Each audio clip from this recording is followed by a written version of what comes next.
Hello, friends. Today we have Mr. Daniel Cerventus, who is a very experienced person in the entrepreneurial ecosystem, right? So he has started this work with entrepreneurs for a very long time, way back, I think, way earlier than 2007. I met him Longer than actually that, in man. Barcamp. Longer than that. A Way long longer. time, right? A long time. Looks really long. Okay, so welcome, Daniel, to the show. I'm really glad. I know you're very busy, dealing with a lot of things. So thanks again for coming in. Thanks for having me on the show, man. Yeah, it's actually quite good to be on the opposite side of this. I seldom do this. I know you. And tomorrow you're gonna have quite a big interview, right? But tech in Asia, right? Yeah, so we have a couple of interviews lined up. Tomorrow we have Willis Wee from Tech in Asia. Willis is the Right, co-founder. Willis is the founder of Tech in Asia, which is one of the premier technology resource blog site. They run conferences. They run so many things. One of the key instrument of the startup ecosystem in Southeast Asia, actually. right, right. I'm looking forward to the interview actually. As you said, he's also the founder. Uh, the guys who invested in them, they have also invested in companies like Airbnb and all, right? So he is actually part of one of the initial Y Combinator attendee from Singapore, and I think probably 2015. I can't remember, was it the first Singapore Y Combinator? Right, But they actually they have Y Combinator as the investor. They have also Eduardo Severin, who is the co-founder of Facebook. right. If you actually watch the movie The Social Network, Eduardo is played by uh, Andrew Garfield, basically. Right. Yeah, that was a good movie, definitely, for those who are involved in the startup side. So, Daniel, just we'll play a short video and we'll come back again in about 2 minutes, right?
Hi, Daniel.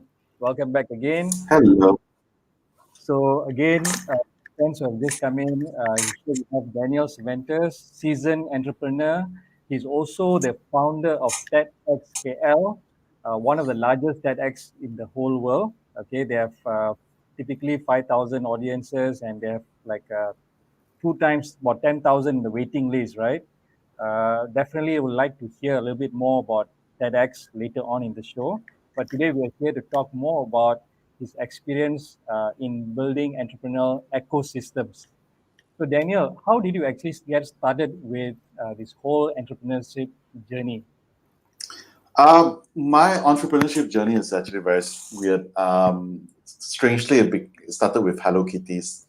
Wow. Um, yeah, so I think I was in high school, and I'm from Malacca, and back in the day, we used to be able to receive like Singapore channel. So I'll be Right. watching Singaporean news, and I saw there was actually a clip in the news saying that people were queuing up buying Hello Kitties from McDonald's, and I got curious, and then I sort of found out that hey, Malaysia is gonna have that like pretty soon, like in a couple of weeks.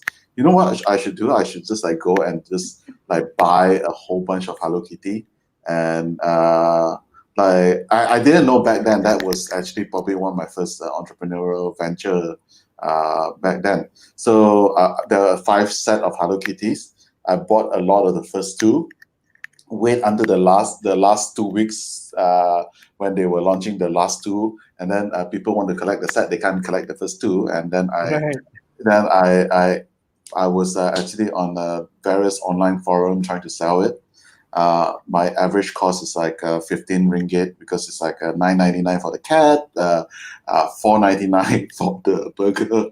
Right. Uh, yeah, and so but I'll be selling it for about 85 ringgit to about 300 plus ringgit, depending on how much. Wow. Well, I didn't know how much to charge, which is just what people offered, and I had to like bring the Hello Kitty from Malacca to KL, like. Right. Right. Right. So I'll be taking it in my bag, taking a bus all the way to Puru, Wow. and meeting people in that back in Sungai Hopang, basically. Yes. Yes. Yes. Yeah, so that Wow. was really my first journey.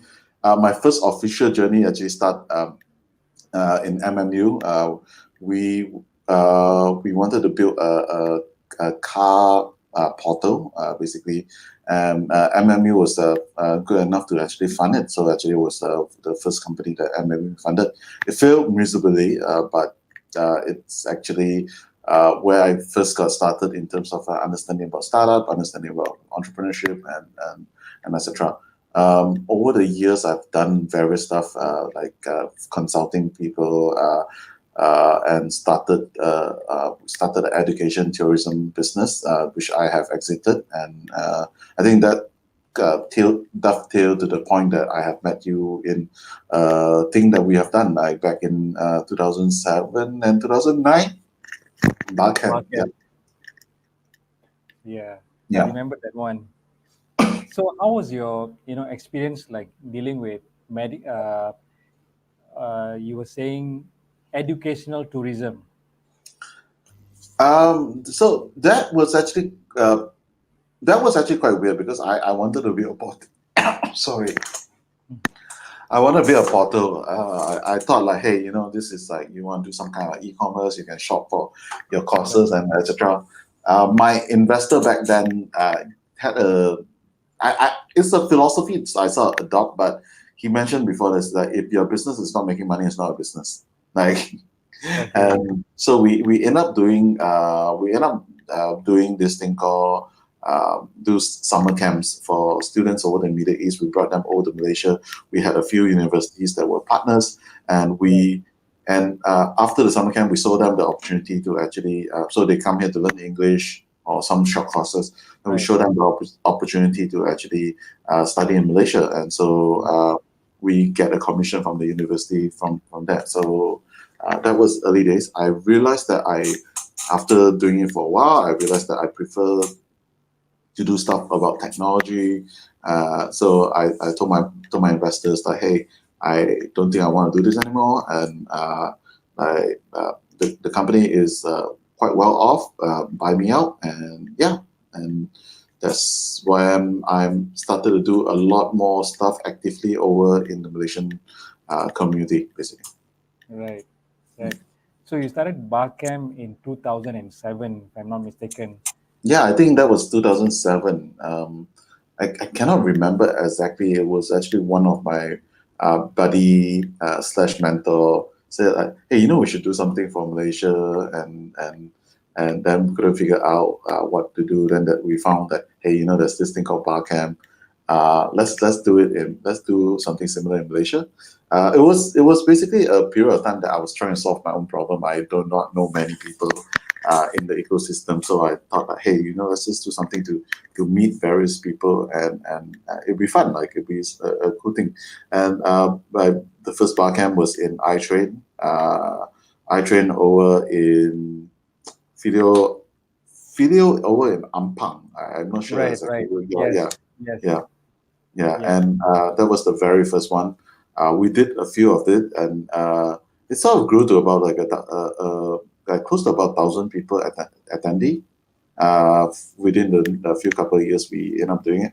But it's really, really fun, and one of the cool things about Barcamp is a self-organized conference. So you don't have to go and plan who are the speakers. Everyone can nominate themselves and become a speaker.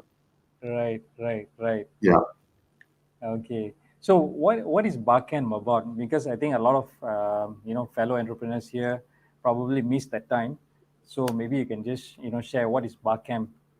So the whole idea is an unconference. A normal conference, you have someone like me, a curator, will invite speakers, and we will plan out. Okay, this talk will happen this time. This talk will.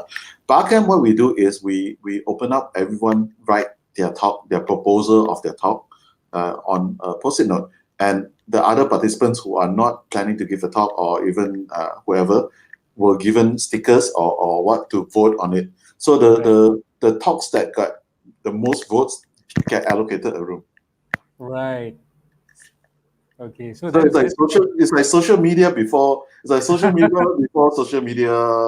Well, it's during social media. I mean, that was like during Twitter time, early days, and so on. Yeah.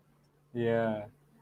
And then you went on and you started also startup camps, and then you went on also to do TEDxKL, Mhm. right? So how was your experience in actually starting up TEDxKL? That was actually quite weird because I did not really want to start TEDxKL. I mean, I didn't not say I didn't want, but what I was sort of invited into to do it.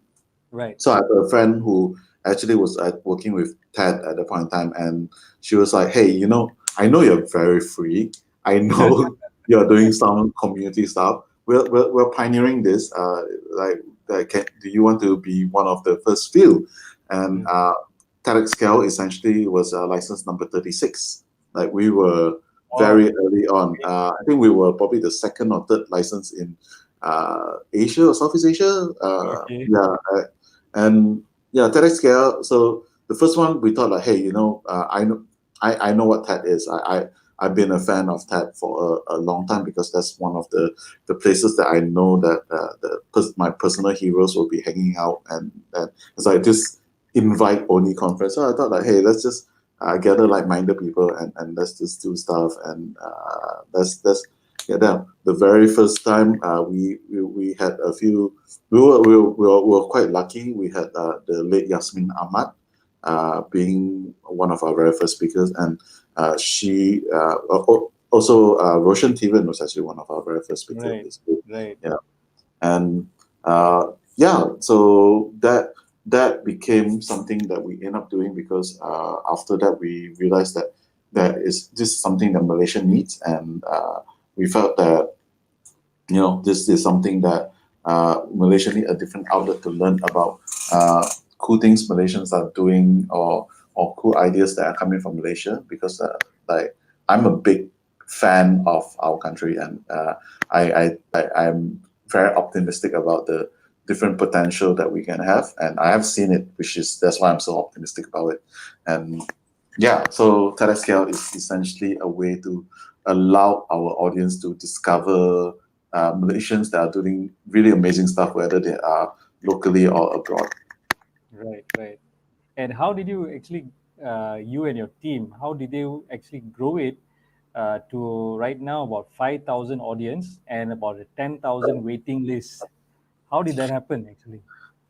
So it was actually there was something in plan, that there's something that what so our calculation was actually the calculation was actually based on every time when we are doing our next event, we realized our waiting list is around 2x of our attendee list. So let's say when we had a 400 people event, our waiting list was 800 people. When we had an 800 people event, our waiting list was 1,006 and so on. So we one of the things about running events is the fact that and it's an open secret that a lot of people do not know, although it's an open secret, that smaller venues are cheap, but bigger venues are exponentially more expensive.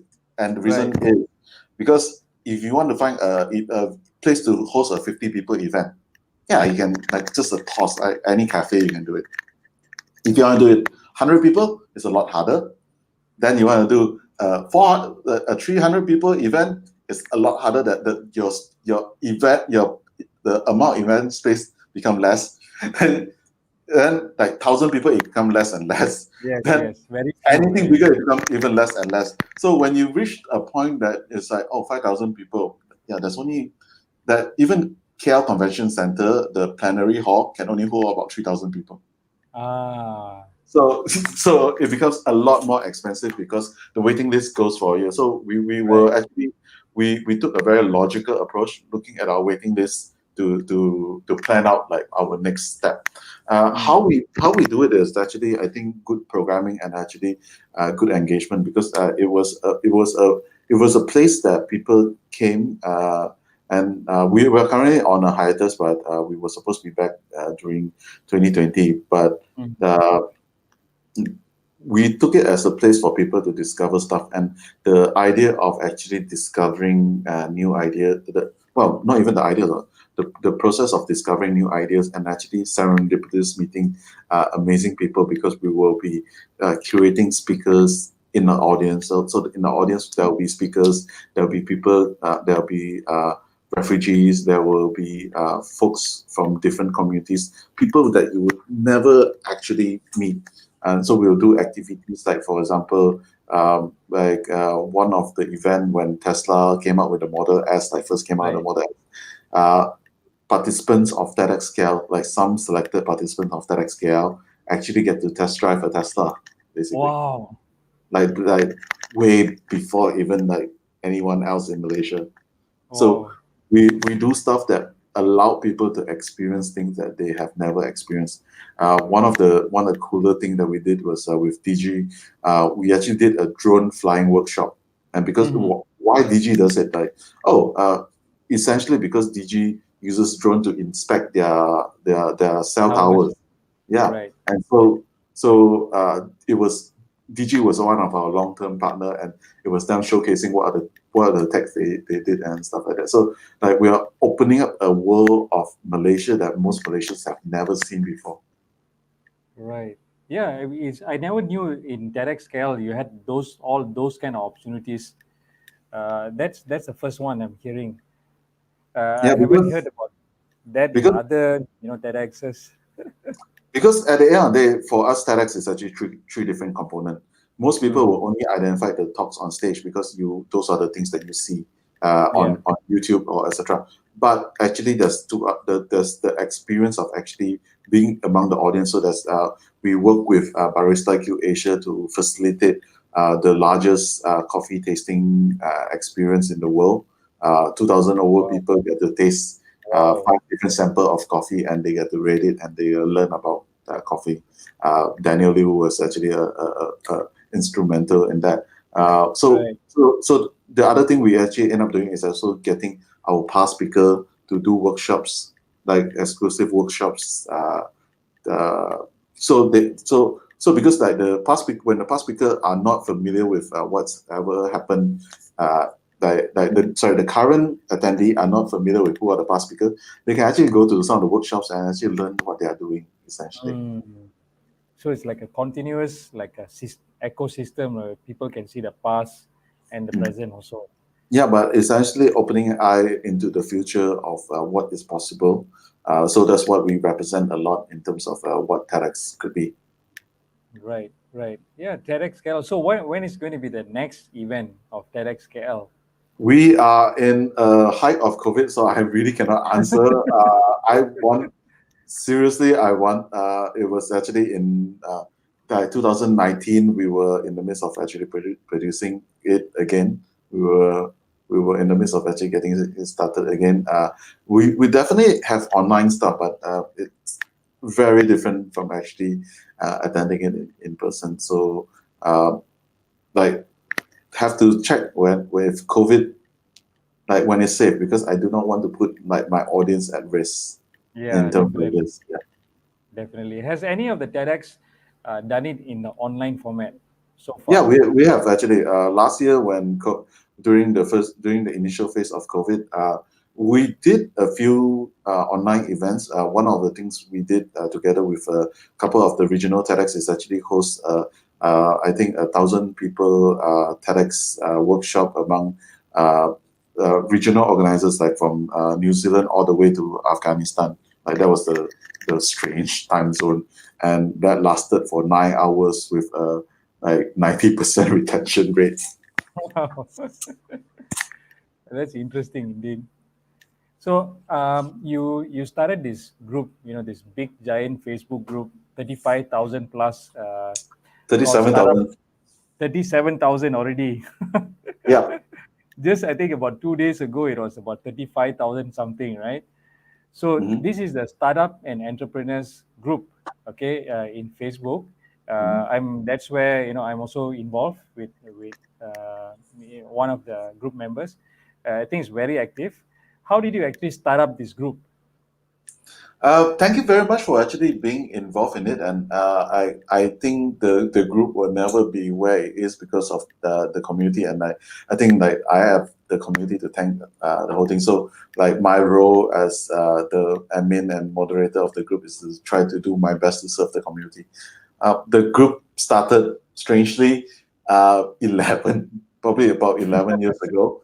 It started off as a side thing that we wanted to do. Mainly to actually network with other youth entrepreneurs. Then after a few years doing it, we had a parting with our then business partner, and he was then active in the group, somewhat active. So as part of the split, we sort of like, okay, the group, you can still run it and etc. And we then handle it. So then in about 2000, like after a few years later, we the group was like filled with like spam. The group was like wasn't growing or anything. In December 2018, I assumed back control of the group. Kick out everyone that was spamming. Kick out and did a clean house. And I think at that point in time we had 8,000 members, and it was.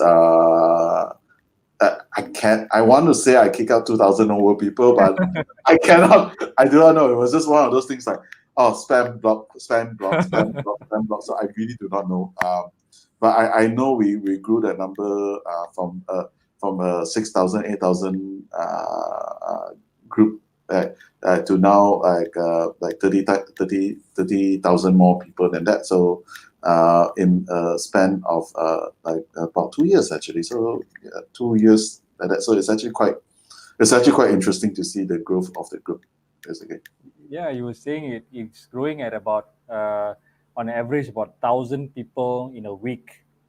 Yeah, I think we do about 1,000 a week like that, and that is organically. That is without any. I don't buy ads to promote the group. I don't mass invite or whatever. In fact, I seldom promote the group. It's just once in a while.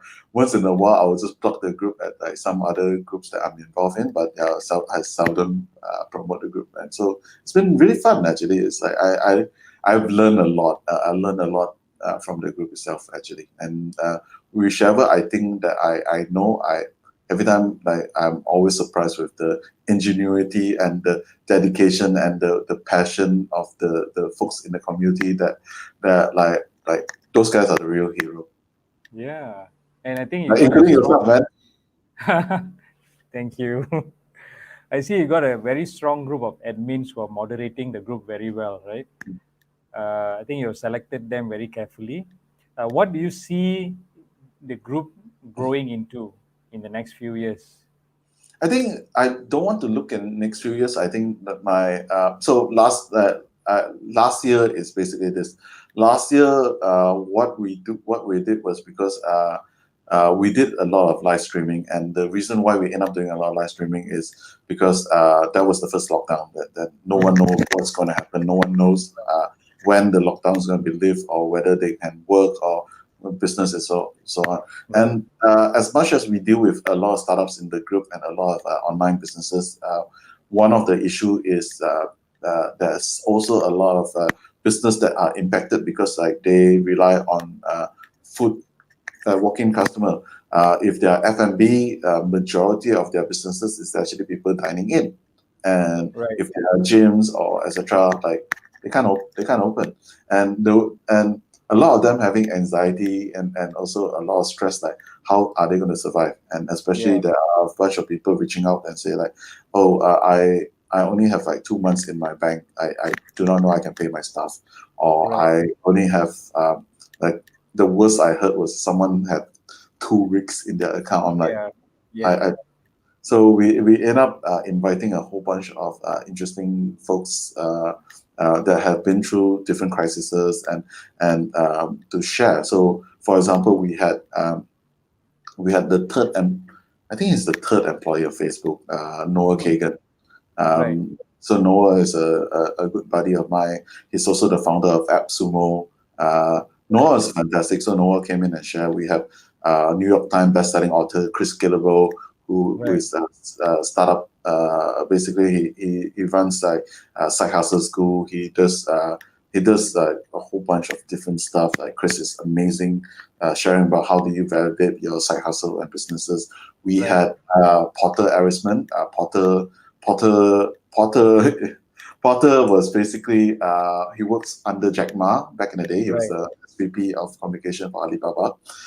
He basically wrote a book and did a movie about Alibaba and Jack Ma. And he, more famously, he was the second person that got quarantined because of SARS.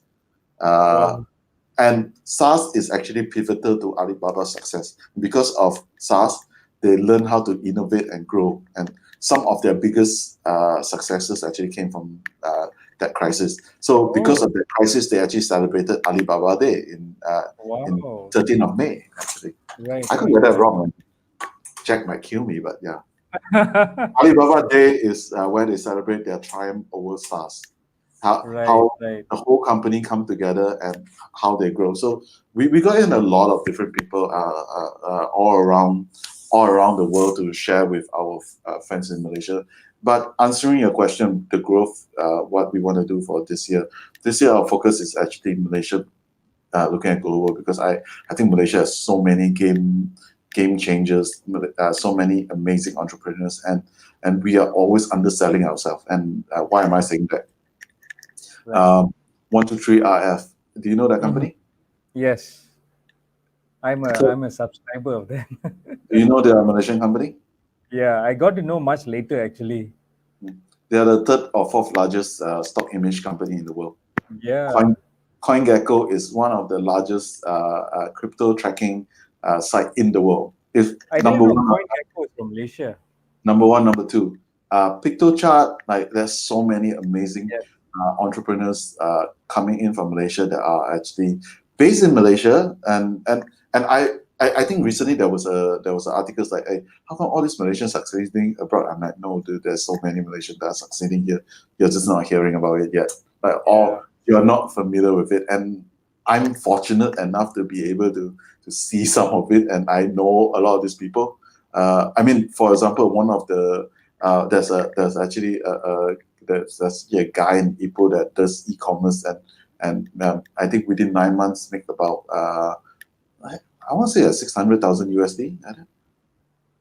Like from 0 to 600,000 USD in 9 months. Wow. It's like that. There are amazing people in Malaysia. I think what Malaysia is missing is in terms of branding and what we can do. So generally, this is the focus for the year, basically.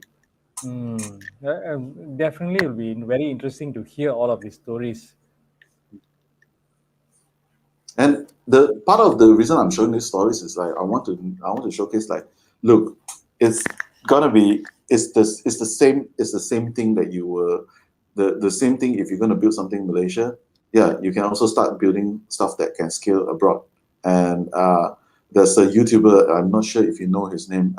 Do you know Cartoon Hooligans? I No. think so. Bram was actually mentored by one of my I think you know him as Ginny Boy. I want to just call Jenny him. Boy, yes. Yeah. So Cartoon Hooligan is actually the largest YouTuber in Malaysia, but Oh, his audience really? his audience are all international. Wow. Yeah, and he does parody of he does animation, 3.6 million subscriber. Wow. Amazing. Yep. Yeah, we need to hear all of these stories a lot more, definitely. Yeah, there's actually a lot of amazing Malaysians that, and for me, it doesn't matter whether you're based in Malaysia or you're based elsewhere, but like don't Malaysians should stop selling themselves basically. And I was talking to I was actually recently interviewed by someone on Facebook in terms of that and it's like, why are we not hearing all these stories about Malaysia? I'm like, yeah, because we are bad at branding. Like we are definitely bad at branding. Singapore spends a lot in terms of trying to brand how much they're a startup tech ecosystem. But look, one of the largest company that is in Singapore, one of the largest startup that is in Singapore, which is Grab. I mean, they are founded by Malaysian. Yes. Yeah. So it doesn't matter. My first advice is go where your customer is. If your customer is in the States, go where your customer is. Yeah. But yeah, like come back and share your knowledge, share your experience, and so on.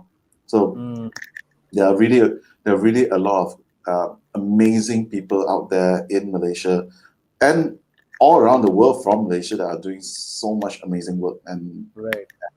yeah, and that's why when you ask me like I'm optimistic about Malaysia, yeah, like, hell yeah, I already see it. Like I have I've seen like some people that run multiple e-commerce sites that are making like I really cannot reveal the amount he's making. Right. But the amount he's making is so crazy that a day he can fund a startup. Wow. Oh, that's awesome, man. That's really I, awesome. I put it this way, like one of the travel like kayak.com or all those like travel search. So in China there's this company called China, Right. Malaysian founder. Yeah. Wow. He's back Nice in story. Malaysia, but yeah, that's a lot of this kind of amazing people out there. Oh, we really need to list them out so that Malaysians know. And sometimes, what do you see in the entrepreneurs ecosystem, right? So we talk about entrepreneurs ecosystem. You have been very, very involved in entrepreneurial, the whole game, and working with a lot of entrepreneurs. What do you see that is necessary for us to grow in as entrepreneurs in Malaysia Hmm. or startups? I think the first thing first is always start like unless you're opening a restaurant, unless you're opening and there's nothing wrong with opening a restaurant. Right. Like we the best example will be KFC is just a restaurant started by someone who is retired and who was broke. Yes. So like there's nothing wrong with that. Right. Uh, the thing that you need to start looking at is start looking at global. Malaysia is small. We Mm. are 32 million people. Shanghai Right. is 30 million people Yeah. population. Shanghai alone. So Right. we are our market is not big, and a Mm. lot of time is people only think about scaling later or think about expansion later. But Right. that's something that you can actually start to do plan day one and start thinking about it. Unless your Mm. business is really cater like specifically in Malaysia, and Mm. for example, if you are doing like HR system that is like you have to abide by a certain Malaysian law or so on, Right. or you're doing something like that. But Mm. nothing stopping you from actually targeting global. Basically, there Mm. are so many avenues for you to target global, and to do stuff just from Malaysian alone is going to be a waste of your talent. And I believe that like the talent and potential of a lot of the entrepreneurs in the group. So yeah. Right. What would be your recommendations or tips, right, for a local entrepreneur, local company to grow global? What are the things that are necessary for them to do that? I think first thing first is actually exposing yourself to the rest of the world and finding out how people are doing their marketing around the world. Yeah, it might cost you more money, it might cost you more effort, but partially it's actually just doing trip and just trying to identify how many, what are the pain points. The the best okay. I think this actually was inspired by the Gary Halbert letters. So if I were to ask you to start a burger store, okay, Right. what's the one thing you can wish for? Like, what's the one thing you can wish for that create an unfair advantage for you? People queuing up, ordering Okay, pre-orders and all. okay. I mean, some people might think about that. It could be like maybe you have a secret burger that tastes like awesome. Right. Would that be, Yes. yeah? Yeah. Maybe you have the most beautiful venue out there, or Right. etc. Yeah. Yeah. Okay. But the right answer to this is essentially you want hungry customer. Right. And the reason is because you're fulfilling a need, you're fulfilling something that what. So try to look around the world and not like in Malaysia, around the world, what are the problems that you can try to solve? And that's the problem that a lot of the Malaysian entrepreneurs fail to achieve. It's like that I'm thinking about just an idea. I'm thinking about, oh, it's cool to do this, but are you solving a problem? So a lot of times, especially a lot of the young, not say younger entrepreneurs, like the entrepreneurs that have less experience, for in any case, their goal is always to look for a problem for their solution instead of looking for a problem and finding a solution. Right. Right. So they're creating the solution first, and then trying to find a market rather than getting an understanding of the market and then finding the solution for the market or the Yeah, problem. yeah, I won't even say market. I would say problems that Problem. people are. Yeah, there's always a good way of putting it this way. Mm. If your if the next day your company or your business does not exist, will people miss it? Mm. Like, so you need to fill up that need. Like, Mm.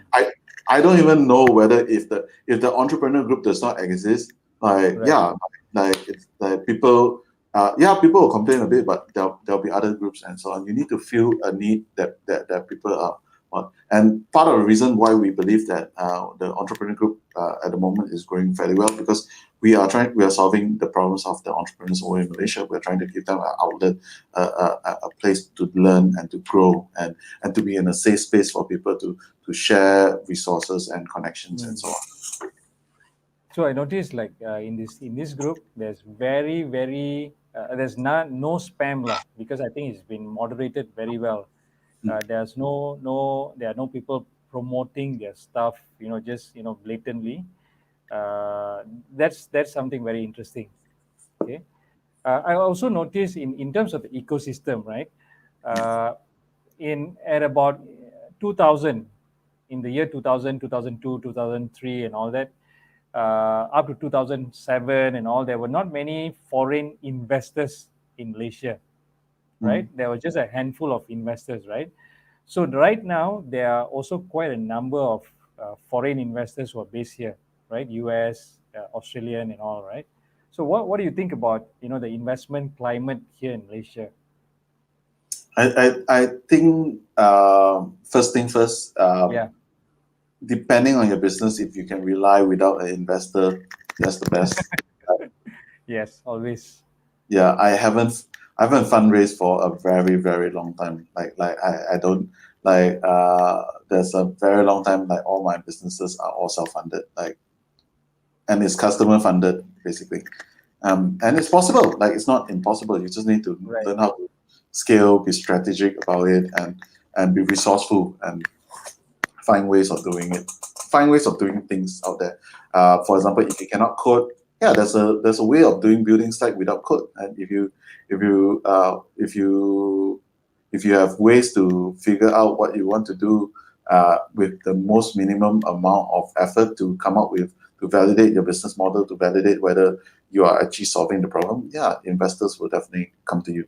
But I also like to credit, like, where credit is due, like to like some of the government ecosystem player like Magic, MDAC, and so on, Cradle, that has actually done a lot to try to court all these investors to come into Malaysia.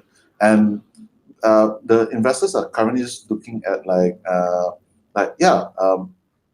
this is interesting, like I would fund some of it, and etc. But at the end of the day, like, it's so different. Like, if you do a startup in Indonesia, the investors are just throwing money at you. So Yeah, it's time, right? yeah, so the key difference is there's an Indonesia premium in terms of investment into that. And because our population, like, what you're gonna do? I'm gonna build this for Malaysia. It's like, it's like not big enough. It's like, we'll see an exit out there. But the more exits that will happen, the better we will see more investment coming in. But I'm also looking at a few companies like PictoChart, for example, right up in Penang. Yes. They are profitable, self-funded, global company, making USD, and they do not have investors. Like, Wow. yeah. Same Amazing. thing with 123IF. Basically, Yeah. 123IF is a 123IF may be a very there's no investor coming in from 123IF. It's mostly self-funded. Right. Very interesting. I think that's a niche that Malaysia can occupy. Like, we can build like companies globally with very, very little resources, basically. Yeah, that's really so interesting. What do you think entrepreneurs really need? From your experience building these entrepreneurial ecosystems, right? What do you think they need? I think the main thing that what people need, not even entrepreneurs, is the need of learning how to adapt to situation. And I'll give you a good example. Burger Lab, for example. Okay. Right. So if you actually, so when COVID hit, and majority of their orders was actually through Grab, and Grab takes 30% of their Yes. ticket price. And Right. as the F&B operator, 30% is a lot of money. That's like Yes. really a lot of money. And Yes. they realized, like, okay, we cannot rely on that. Then so they found a different alternative to try to do. Okay, let's use our app. Let's encourage people to pick up, or let's encourage people to do other forms of it. Then they realized, okay, we are having a bit of our projection is looking very tight. So what we do is we pre-sell vouchers. Yes. I Yeah, heard about that one. yeah. Yes. So essentially, you buy a 50 ringgit voucher. The longer you do not spend that voucher, the amount increase. Like, if you don't spend it within the next quarter, it increase to 70 ringgit, increase to 90 ringgit, and etc. And that's a very smart thing to do, because that was something new. That was something very innovative. That was something that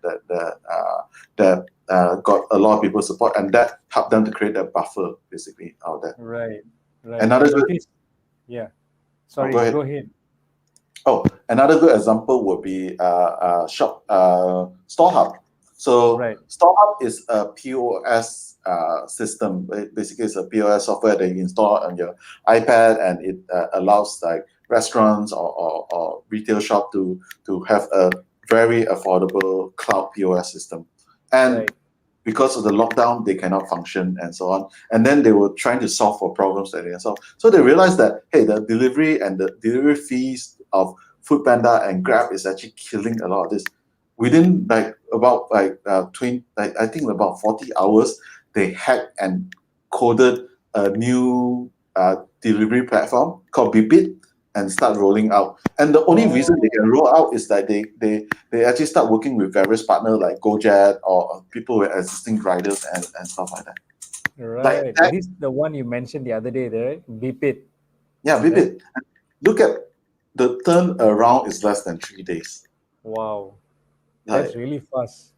yeah, and that is something that a lot of the grit and the tenacity of some of this entrepreneur is to be so adaptive, so adapt to figure out what works and what they can do to survive and grow.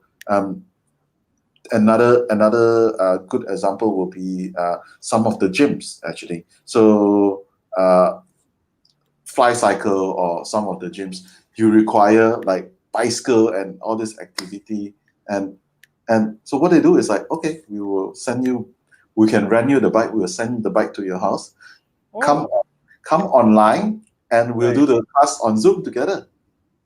Wow. There's such a thing.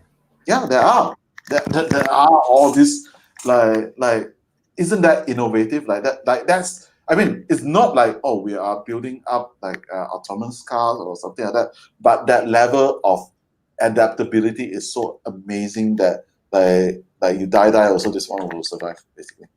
Yeah. It's so good to hear these stories. I mean, like, I think we can't stop hearing these stories. Like, there's not enough of these stories to go around. I think we need to continue hearing this. It will definitely inspire a lot of people. Yeah, that's one of the things that we want to try to do, is to just really highlight a lot of these champions out there, and basically it's actually is a thing that I feel like most entrepreneurs, yes, it's always tough, it's always lonely, it's always scary, it's always going to be challenging, but there's always a third or fourth or fifth or sixth or seven or eight ways to do stuff. So there's no one way to solve any problem that you have. Yeah, I mean, sometimes you might end up closing a business, but there's always a saying that when you start again, you're not starting from zero. You're starting with Yeah. all the wealth of experience and knowledge and connections that you have, and sometimes business fail, and that's the nature of where we are, and so on. But again, like some of the Zynga, for example, Zynga was started by someone that had like failed 27 games or something like that. It's like, okay, there's Right. Right. Right. Yes. like there's a crazy amount. Not not everyone can be a Zuckerberg, where the the second First thing, business. no, second. That one is the second one. Yeah, there's the second one. Okay. There's something else before that. But yeah, like not everyone, like even Bill Gates' second business, or Steve Jobs' first business, or not many, not many one. Think about Airbnb. Airbnb was something that no one in the right mind, like if you tell me 10 years back, like, look, you're gonna rent a stranger's house, like you're gonna stay in a stranger's house for your holiday, like Yeah. Yeah. like like I would not do that. Just imagine from the opposite side, as a house owner, you're gonna loan out your house to a stranger, you know. Yeah. Yeah. So I Eh, won't say that, like I say, there's always a merit or possibility. It's just really identifying the problems that needed to be solved. mm. If you take that Oh, mindset that of constantly solving problems and constantly looking for different ways of adapting, yeah, that is a killer combination already. yeah. So I'm definitely looking forward to hear a lot more lah in the group and from you also. So before we finish the show, we're coming up to the end of the show already. Yeah, we've been very interesting. Any parting advice you would like to give to entrepreneurs? Besides the fact of actually trying to solve problems and trying to adapt and pivot, like one of the things that I want to stress that entrepreneurs in Malaysia are always short selling themselves, Mm. undercharging, thinking they should go cheap. thinking they should I mean, there's always that level that you don't think you're good enough, but I want to tell you that you're even better than you think you are. And part of it is really just going through it. It could be hell, it could be a lot of hell, and I'm not saying, and I think everyone experienced it, and especially with COVID, it amplifies the challenges, and I totally understand. But persevere and just fight through. Like at the end of the day, it's the last person standing, and like sometimes the last person standing takes all. So yeah, that's it. Okay, so there you have it, friends. We have Daniel Cerventus with us, founder of Entrepreneurs and Startups Group in Facebook. It has now close to 37,000. I think it will hit 40,000 anytime soon. They are having an interview tomorrow. It's a very important interview with a Tech in Asia founder, right? You want to say anything about that, Daniel? Join the group if you are in. I mean, this is few of my rare plugs over there. Participate. If you spam, we will ban you. That's very important. yeah. Okay, We so a zero tolerance policy. I hope that. yes. So thank you again, Daniel. I'm very glad to have you with us. Looking forward to more conversations with you. With that, we'll see you, everyone. Thank you and bye-bye. All right. Thanks, man. See you all. Bye. Bye. Daniel, just stay in the show for a while.